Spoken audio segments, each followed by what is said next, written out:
Anuj spent weeks working at a high-altitude weather station in Ladakh, maintaining critical equipment in one of the most unforgiving environments on Earth. He survived a night of terror only because his helper, Tashi, stayed by his side. But the next morning, when the supervisor found Anuj unconscious, the story completely fell apart.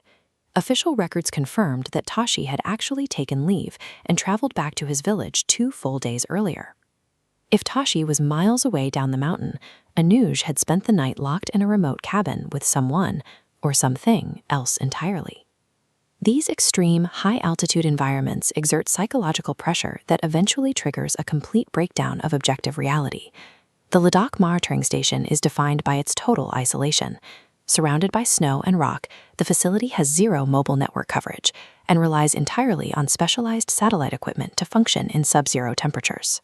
After a month on site, Anuj began a night shift rotation. His primary job was to log wind speed, pressure, and temperature data from solitary monitoring units stationed outside in the dark. This schematic shows the station's data transmission. Suddenly, the silence was broken by a burst of static from the radio. A voice pleaded, "Save me." This equipment uses an encrypted frequency strictly for data. A human voice on this line means the signal is originating from inside the secure, closed-loop system itself. As the radio went silent, Anuj looked toward the cabin's insulated window. Reflected in the glass was a boy with pale, rigid skin, looking exactly like a body pulled from a cold storage unit, staring directly at him. When secure technological systems fail in ways that defy physics, the human mind begins to interpret every shadow as a supernatural threat. Seeking any form of comfort, Anuj asked Tashi, the man he believed was still at the station, to stay in the cabin with him. Having a familiar face nearby momentarily eased the growing anxiety. During a break, Anuj stepped outside into the night. The temperature felt like it had dropped unnaturally fast, turning the wind into a piercing, physical weight against his skin. A heavy stench of rotting flesh suddenly cut through the freezing air, a smell that should be impossible in a sub-zero environment where decay is halted by the cold. Anuj took a step back, his foot catching on something in the snow. He looked down and realized he was standing squarely on top of a severed human hand.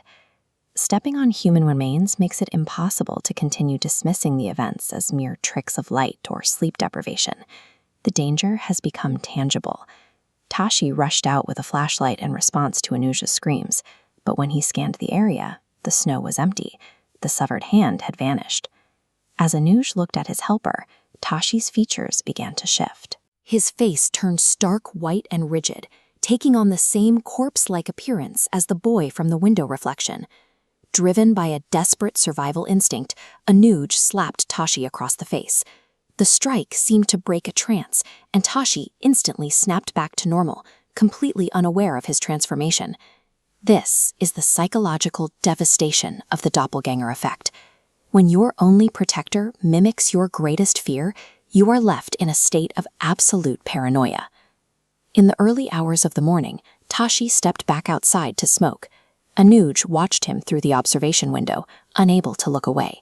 Standing directly next to Tashi in the blinding snow was the pale, dead boy. Anuj lunged for the exit, but the cabin door had locked itself from the outside.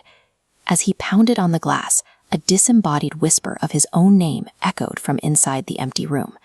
The boy outside slowly rotated his head toward the window and smiled at Anuj. Between the physical trap and the impossible sight, Anuj's consciousness finally broke and he collapsed.